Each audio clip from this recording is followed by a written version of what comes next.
So beavers, they are persevering little critters.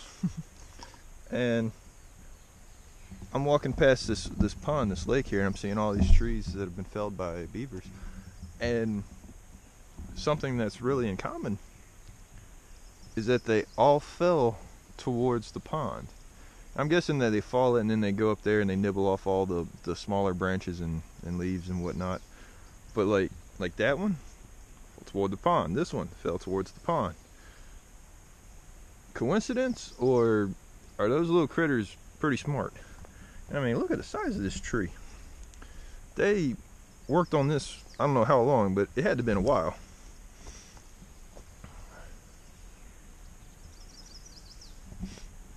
But yeah, all these trees fell towards the pond. So I'm gonna give those little critters some credit. They know what they're doing.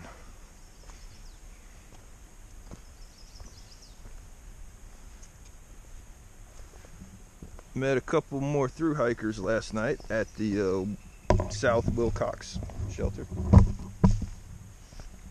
Let's see, there was Cheese and Coyote. They're a couple.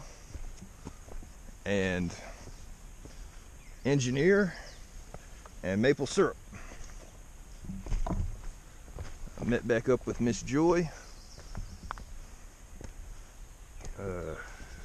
She didn't stay in the shelter though. She set up her tent.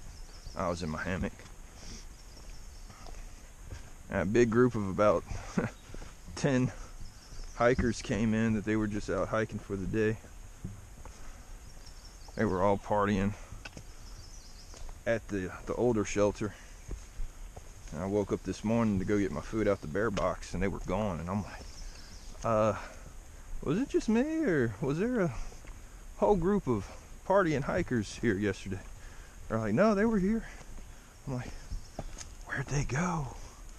They just all up and disappeared in the middle of the night or very early morning. Anyways, today we got a 16.5-ish, probably closer to 17-mile hike, trying to get to Upper Goose Pond Cabin, because I mean, we stayed at the South Wilcox shelter. The next shelter, you know, is just a couple miles north Wilcox shelter, and then Upper Goose Pond Cabin. So those are my options, unless I want to stealth camp. But I got started on the trail this morning, 8 o'clock. So that should be enough time to go 16-ish miles. I'm figuring 8 hours of traveling.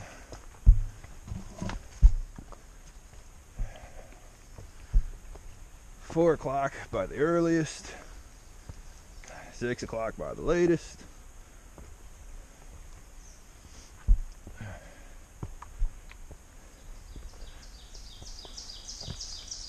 Am I just walking around a tree? I just walked around a tree.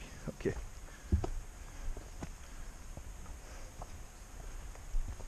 But yeah.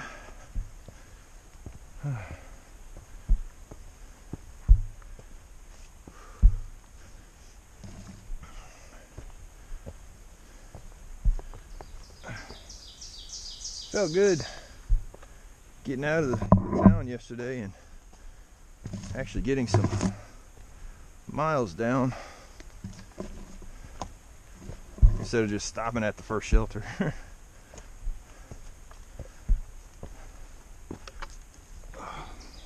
Slept good last night. I think I only woke up like 2 or 3 times. So that's pretty good, pretty good.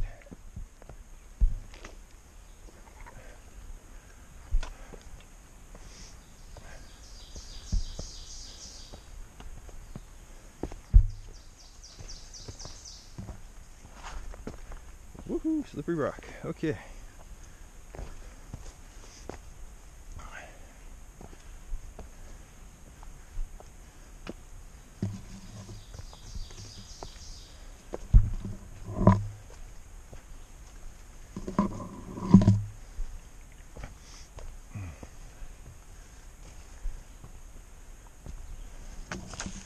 Anyways, we have some ups and downs today. We got a little bit of flat, maybe like 2 miles of flat at some point leading up to the pond.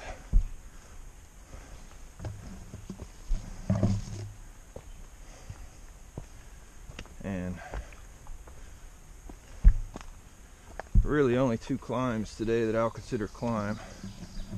One's about a 500 foot up, and I don't know the condition of it, you know, whether it's a rock scramble, a boulder climb, or a stairway. And the other is about 1,000 foot up,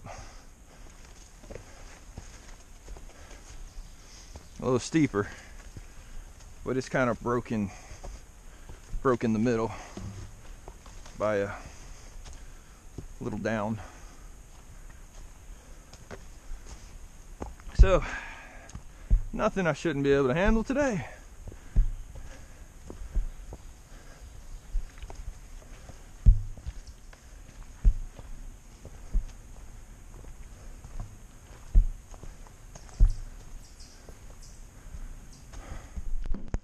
All right, let's walk and talk for a few minutes.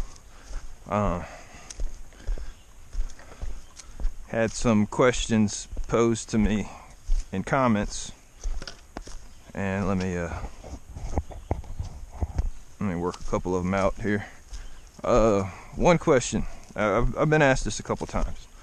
The fuel can, you know, the mixed gases fuel can, how long does that last you? And I really can't give you an answer, because everyone is going to vary with how long they cook their food, the temperature, you know. So I could tell you, I got my first can, I started with it, I did some practice burns at home about 3 times to, you know, get water boiling, and then I took it on the trail and used it maybe 8 more times to get water boiling, and then I quit using it, and you know, until day 27 when I left it at my buddy's house in Knoxville.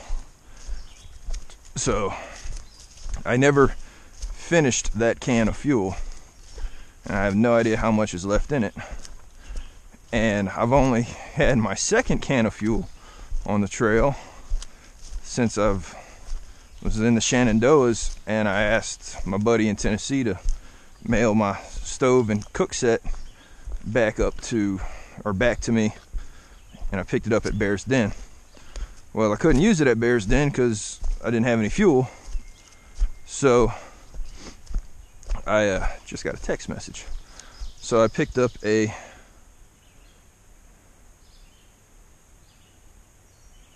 so I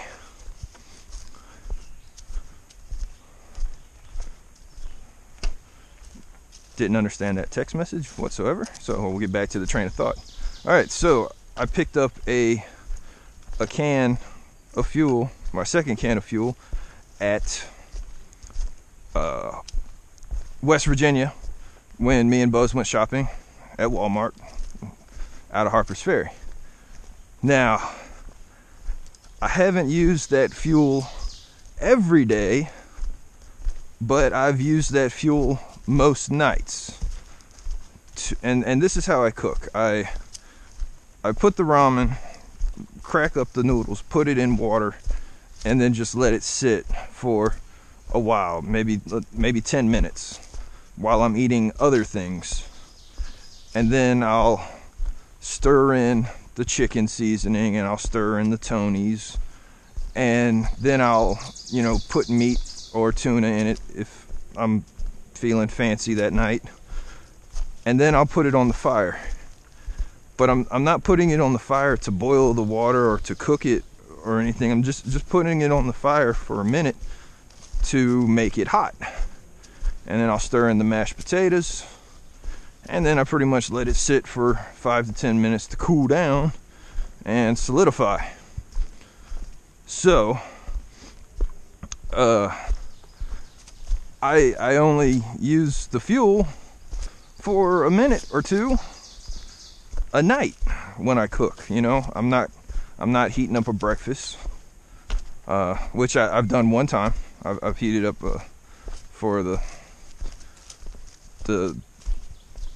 backpackers country pantry breakfast that I got from Miss Jenna. Thank you.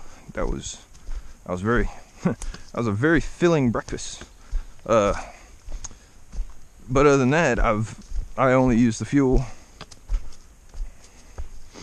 one time at night.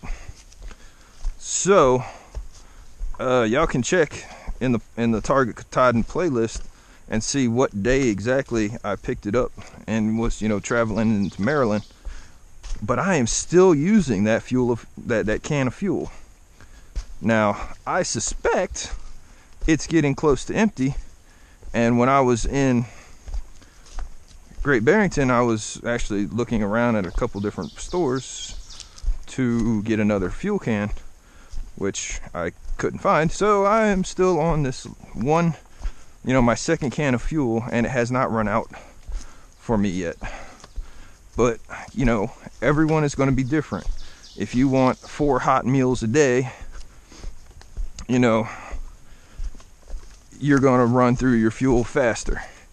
If, you know, you want to boil all your water for 3 minutes before you drink it, you're going to run out of fuel faster than me. So it's a really kind of just, you have to see what works with you.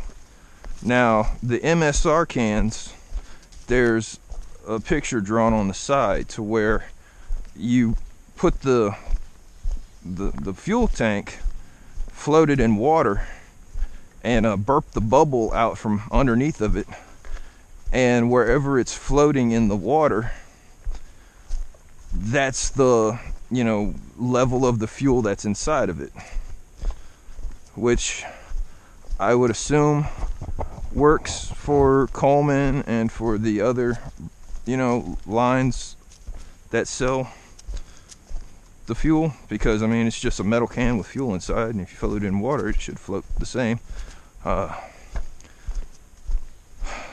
But, you know, I really can't tell you how long a can of fuel lasts, because I haven't even used up a can of fuel on the trail yet.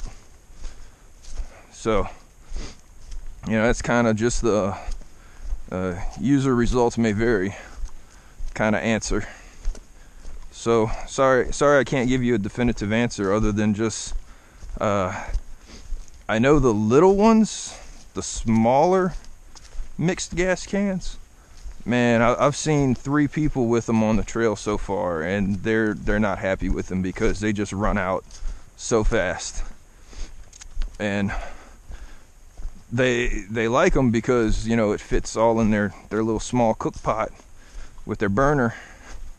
But they're switching out and getting the larger ones just for the convenience factor of not having to find a can of fuel every stop. So that's my recommendation. And then there's a jumbo size can too. That's like 2 times larger than what I call the large one. I've only seen one person carrying that, and I was just like, whoa. And they hooked their little burner up to it, and their cook pot was sitting about a foot off the table. I'm like, man, you don't have to stand up to stir your food. Okay, so another question. Joseph, you asked me the other day, when you're walking on a road, do you walk with the traffic or against it? Now, I know that you're supposed to travel with the traffic, but basically, you know, it's a situational call. If there's a shoulder on this side of the road that's, 4 foot wide, and the shoulder on the other side of the road is 4 inches wide, I'm walking on the big shoulder. If there's a sidewalk over there and just, a ditch on this side, I'm walking on the sidewalk. But mostly I walk on the side of the road that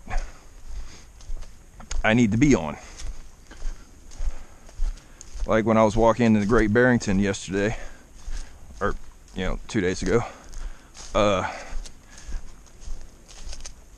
if I would have wanted a hitch, I should have been walking with the traffic, because it'd have been a lot easier for someone to pull over and let me in without me having to cross a couple lanes of fast moving traffic on a highway.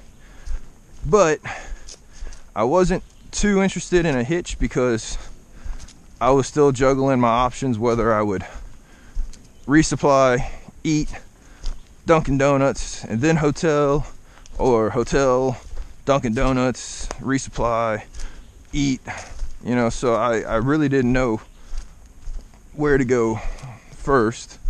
And when I called Days Inn, they said, you don't clock in, you don't check in till 3.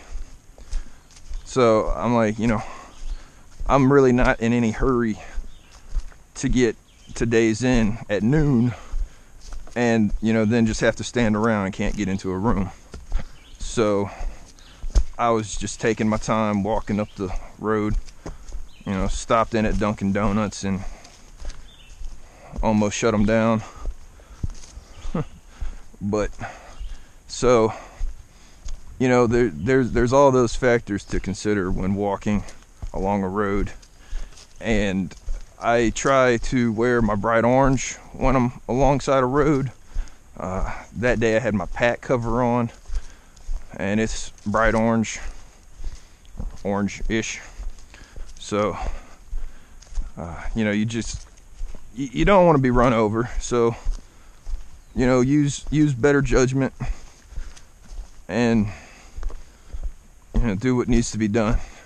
But I think technically you're supposed to travel with the traffic, which I am like kind of opposed to, because if traffic is coming at me and someone's driving on the shoulder because they don't want to stop because someone's making a turn, I kind of want to see them coming. Even if I'm still going to get hit, I want to at least have a fighting chance of jumping or dodging, or at least looking into the eyes of the person that is about to run me down, so that they know for the rest of their lives that I made eye contact with them as they plowed me over. But no, it's I walked literally every day for the year and a half leading up to the trail, up and down the highway by my house. And there were a couple times where people were driving on the shoulder when they shouldn't have been driving on the shoulder, because there's all these signs that say no driving on shoulder. But I never got hit, so it is what it is. Someone had asked about Trey. Now, I'm still in contact with Trey every once in a while. We'll bounce a text back and forward. Last I heard from him, which been a little over a week, so I may go ahead and throw another text message at him today. He was off the trail back in Florida because his foot was giving him issues, and he had an ingrown toenail that was just miserable for him. So he was getting that taken care of, and then he was supposed to airplane trail. Okay. He was supposed to hop back up to wherever TikTok was on the trail and continue hiking with TikTok. And then once he hit Katahdin, he was going to go back and complete the section that he had skipped. So that's the last I've heard from him. I'll give him another text today, see if there's a update. But I'm still seeing snaps entries in the journals. She stopped for a week to go on a cruise, and she's back on the trail. But she's seriously, a good probably 2 weeks ahead of me at this point. TikTok the same, if not farther. And Fjord, I'm not seeing her trail sketches as much as I used to. Maybe she's knuckling down and moving farther and faster and doesn't have the time to draw on the pictures. But I still see her entries every once in a while. And Johnny Tsunami is still cursing in everything he does, including signing in to the trail, the registries at the shelters. So still see Q's entries. It's just like, Q stopped for lunch, 11:25. So other than that, I don't know too much more about the other people I've hiked with. There's been a lot of people that have passed me recently. I've hiked 1 or 2 days with, and then I'll head into town. They'll just keep going. So I guess they're still going. Other than that, can't think of any other questions that were posed to me. If y'all got any other questions about trail life or any of my opinions on anything out here, feel free to ask as a comment. I'll either write a sentence or two to respond to you on YouTube, or if it's a good enough subject that I can actually talk about it for a minute or two, I'll do this. I'll walk and talk about that subject.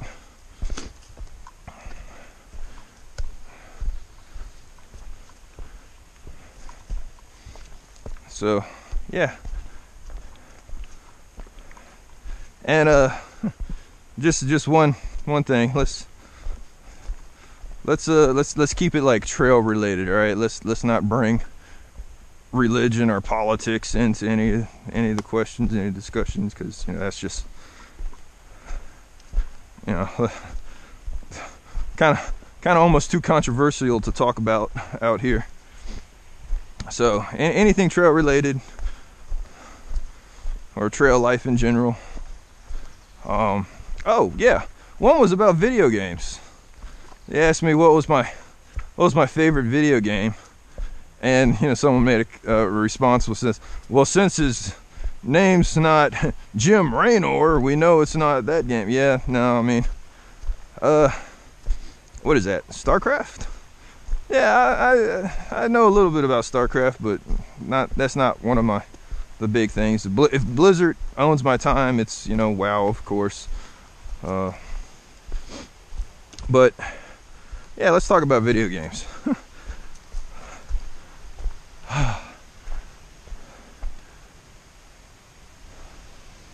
Oh, there we are. Let's see, Final Fantasy definitely has a place in my heart. And it kind of all started with Final Fantasy VII back on my PS1.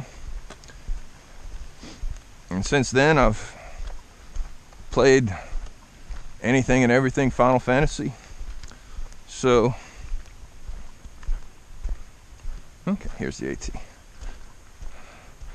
Final Fantasy XI on the PS2 was my first online MMO, and that kind of opened the door for WoW and SWTOR and you know, a half dozen other MMOs I've played over the last decade. But I kind of have like genres, you know. You know, MMOs are MMOs. You know, WoW is great, but then it gets repetitive. You know, SWTOR was great. I loved all the voice acting in Star Wars: The Old Republic. Final Fantasy XIV: A Realm Reborn, when you know it relaunched, was awesome. It was very enjoyable to play, but again, it just got to the point where you were running the same events over and over again. You know, it happens that way if the developers are not faster than the gamers. First person shooters, you know, I'm not a big fan of the Call of Duty, Medal of Honor. You know, it's like I think they're just too realistic. You know, it's, if I want to go shoot an AR or some pistols, you know, I'll just go to the range and shoot my AR or pistols. But I like playing Borderlands and Destiny, Borderlands 2, Borderlands pre-sequel, you know, all those games. Borderlands especially, it was a couple years ago. I was in between jobs and, you know, putting in applications left, right, and everywhere, and just not getting a response, and just really feeling miserable. And my buddy, the DH, was like, hey man, I know you got time on your hands, so get this game and let's play it. And I was really miserable. I was just like, man, I don't want to play a video game right now. I just want to, you know, crawl under a rock and die. So it was Borderlands 2. And let me tell you, man, that was such, I mean, it's a violent video game. Yes, I know, whatever, but it's so funny. Like the situational humor, the comedy that they built into the game, and you know, you can get serious in it, but it's a very laid back shooter. I mean, you're shooting like a shotgun that shoots out blobs of corrosive acid, you know, a pistol that shoots lightning. You know, it's kind of just a sniper rifle that sets your target on fire. So even if you didn't get a critical one-shot kill, they're running around on fire. So it's just a very fantasy game, and I liked it. And then we went back and played Borderlands, the original, and caught up on the story, and then the pre-sequel, that's like Borderlands 1.5. That was fun. And it was just really, it was a really good time. And you know, after a month of being unemployed, I got a job, you know, driving pizzas around for Pizza Hut, and that's what I've been doing for the last few years. But I will always remember, you know, playing Borderlands 2 with DH.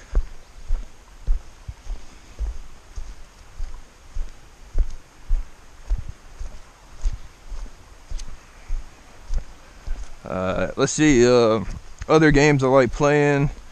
You know, if it's a real-time strategy, you know, give me an Ages of Empire. I don't care if it's like the original one from like back in 2000 or whatever. Like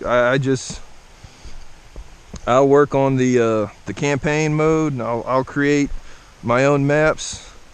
Not so much for online playing of real-time strategies. I just kind of like working at them at my own leisure.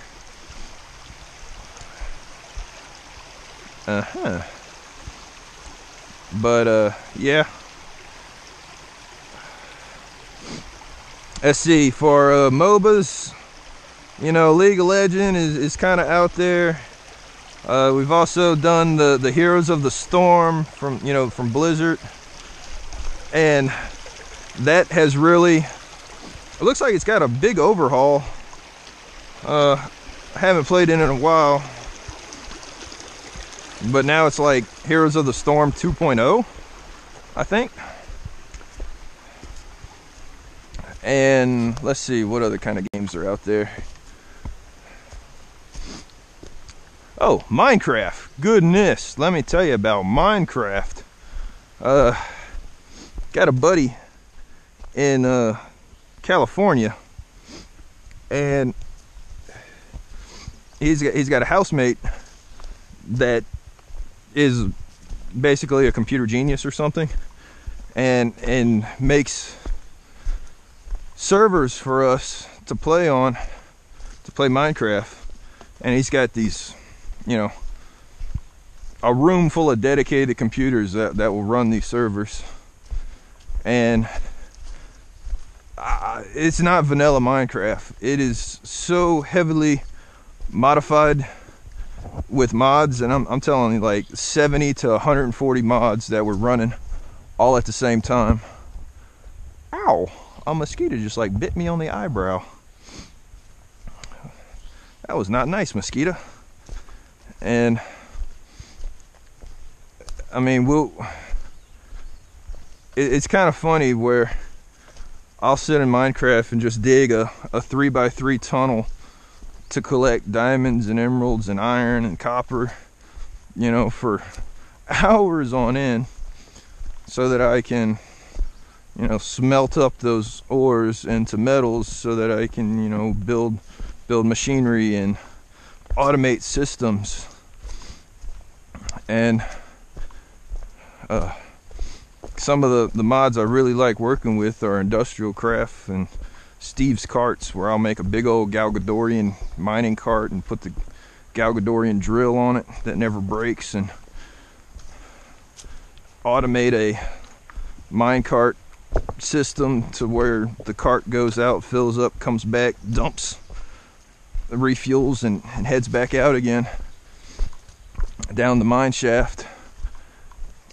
And while it's, you know, mining down the mine shaft, I have smelteries or furnaces set up to process and take care of all the raw materials by the time the cart comes back with another load. So yeah, Minecraft. And like I said, we play on heavily modified servers, modded servers. And, you know, I'll spend, you know, a month on time setting up these elaborate systems and elaborate towers and bases. So yeah, Minecraft definitely has you know, absorbed a lot of my time as a gamer. And one of the things I like playing in Minecraft, if y'all know anything about it, is there's chunks. So, you know, 16 by 16 square is a chunk. Well, my buddy DH will make, you know, about a 9 chunk, you know, 3x3 pit going straight down. And my buddy in California, Sariane, will make elaborate mansions and really decorate his base to where it's just really cool. He spends a lot of time working on it, and, you know, puts a lot of effort into decorations, and that's cool. Anik will go off and he'll do his own thing, and his bases are spread out like spider webs. You know, there's just like a building here, short connecting tunnel, another room here, another short tunnel, and I'm like, man, Anik, I can't come over to your place. I get lost. Like, I don't know which room I'm in. Well, what I do in my base, when we all kind of go a different cardinal direction, but we're still playing on the same server, is I make a 1 chunk tower, and I fit everything I need in that 1 chunk. So if I need to run a chunk loader for stuff to work while I'm not online, I'm not, you know, really taxing the server to where I'm, you know, loading 16 different chunks. I just need to load one chunk straight up, and I build a tower. I don't, you know, dig into the ground from a tower. I started on ground level and I go up. And what I usually do, and DH hates it, but I'll make it out of clear glass. I'll build the smeltery and I'll start smelting sand into clear glass. So I make the walls, the floor, the ceilings of each floor out of clear glass. So when you walk up to it, you just see the machines and the different systems I have just kind of all just floating there in the sky, and you don't see any of the seams of the glass blocks. So that's just something I like doing in Minecraft. Console or PC? I mean, I have a bunch of consoles. You know, PlayStation, Xbox. I can't tell you which one's my favorite. I got good games on each console. Pokemon. Oh my goodness, Nintendo playing Pokemon. Seriously, I picked up I'd kind of fallen out of playing the Pokemons for a while, and then it just, I don't know, got interesting again, and I picked up a bunch of them for the Game Boy 3DS. And so I was playing through,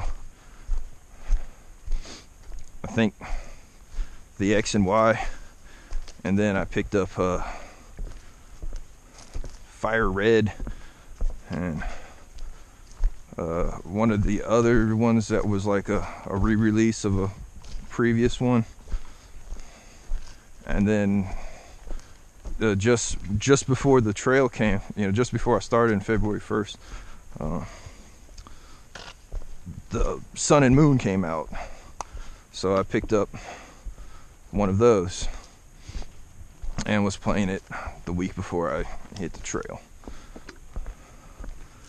But yeah, so I even play handhelds, but mostly I'm a PC gamer, just because I'm a social gamer, and that's where a lot of our social games are played. We did play Destiny just recently on PS3, and I'm seeing trailers come across my Facebook feed for Destiny 2.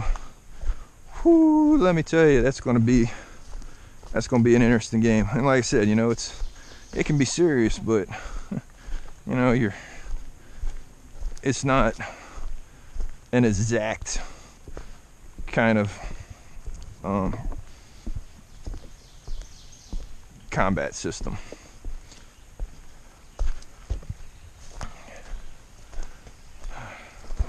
Hello. We are climbing this steep mountain, and it is hot, and we're taking a breather here halfway up it. And this is Papa Yeti. Papa Yeti, and we've been hiking and talking for the last hour, and you are actually continuing your through hike from Daleville, Virginia. Okay, and you started it up last year. Trail injury, you were off the trail. Good job on coming back. He was just going to section hike Virginia and said, let's just keep on going. So all the way to Katahdin, rock on. And when did you start again this year? April 17th. April 17th. Awesome. And Papa Yeti, trail name, story behind that? Yeah. Let's keep it PG. No, it is definitely PG. My wife was down south visiting the grandkids, and rainy weekend. I was in my man cave watching the show Finding Bigfoot. I don't know if you've ever seen it or not. So, and it was actually a marathon weekend. So every time my kids would call or my wife would call, they'd say, "What are you doing?" "Watching Finding Bigfoot." So they started teasing, calling me Sasquatch and Abominable and all that. And I think it was my son-in-law says, "Hey, Yeti." And the grandkids heard that, and I'm a papa, So the next thing I know, they're calling me Papa Yeti, and it's stuck And even before the trail. Awesome. Well, there's worse ways to get a trail name. That's so right. That's right. So that's good. And you know those bags of tangerines I've been seeing the last few days? Haha! I've discovered something about those. They are from Uncle Jeff, Papa Yeti's older brother, right? So that's our story. That's the story. And Uncle Jeff, if you watch this or pick up this channel, thank you. It goes out to the thru hikers out here. That is just an awesome bit of trail magic. And he's Papa Yeti's telling me about you helping him with his slack packing and his foot this year. You know, I know he's family, but rock on. That's an awesome thing to help him out. And, you know, putting those tangerines out there for the hikers, again, thank you. That's an amazing bit of trail magic for us to come across. So, thank you again, Uncle Jeff. And, whew, it's a hot one today. It sure is. All right. But it's not raining. Not raining. Yes, we will take the not rain. And we're in the shade for the most part. Yes. All right. Upper Goose Pond cabin, second floor, bunk room, my pack.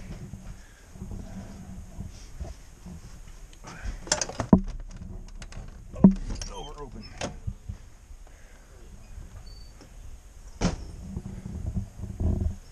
Whew.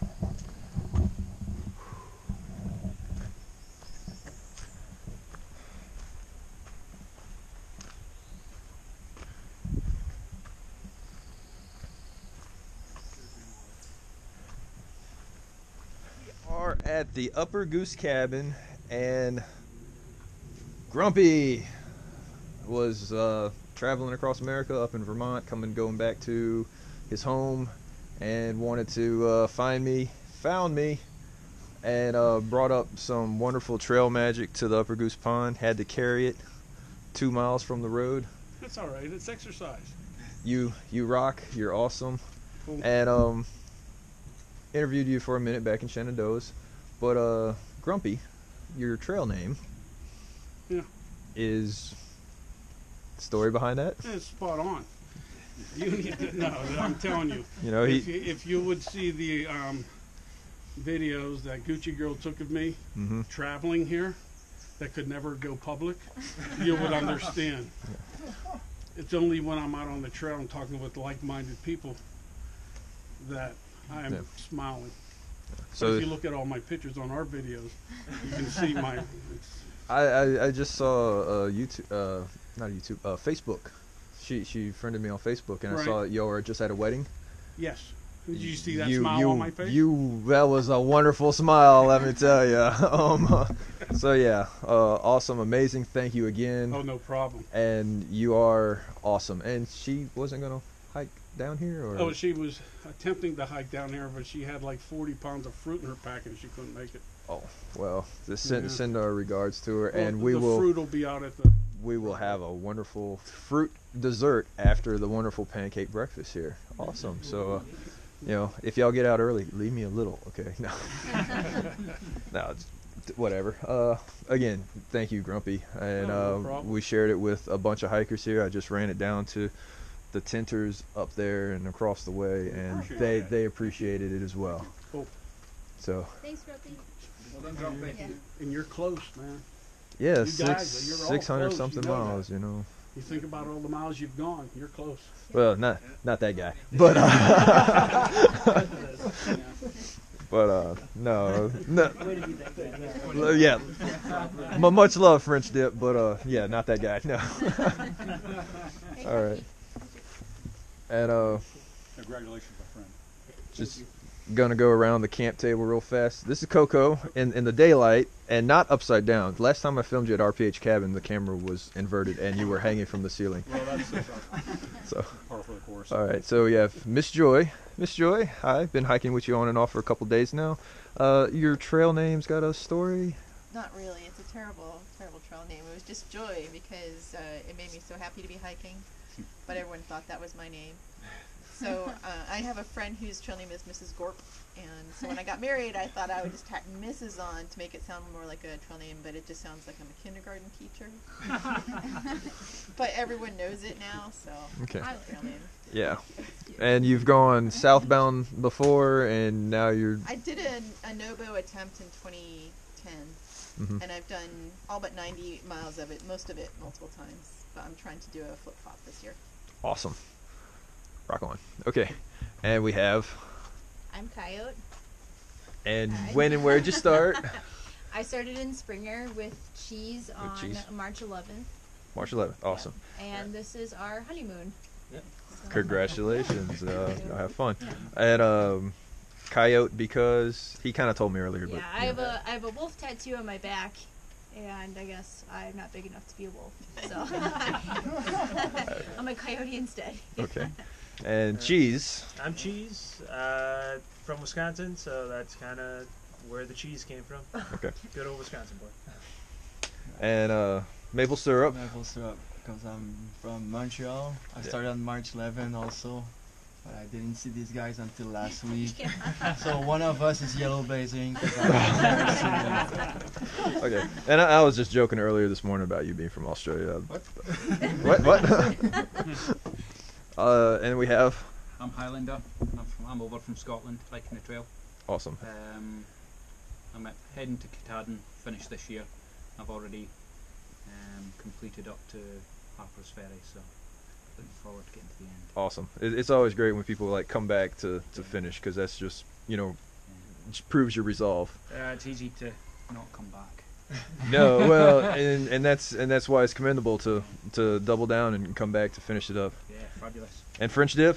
French dip. Yep, now he's right side up and not upside down.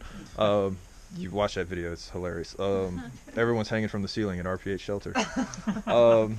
And you've called your mother last time when? It's been a while. We text though. Okay, so maybe call her tomorrow. Yeah. So, and then we have engineer, and you said you just because. I just graduated from college with an engineering degree. I kind of needed a trail name, so. There we go. Stuck with that. There's Yep. worse ways to get a trail name. So yeah. Yeah. And where'd you start? I started on Springer March 18th. March 18th. So all these people, March. Yep, I'm going slow. Yep, slow. All right, and this is the lovely backside of the Upper Goose Pond cabins where we do all the eating. And seriously, Grumpy hooked us up with Snickers, Doritos, Twizzlers, peanut butter filled pretzels, some sodas that we passed around.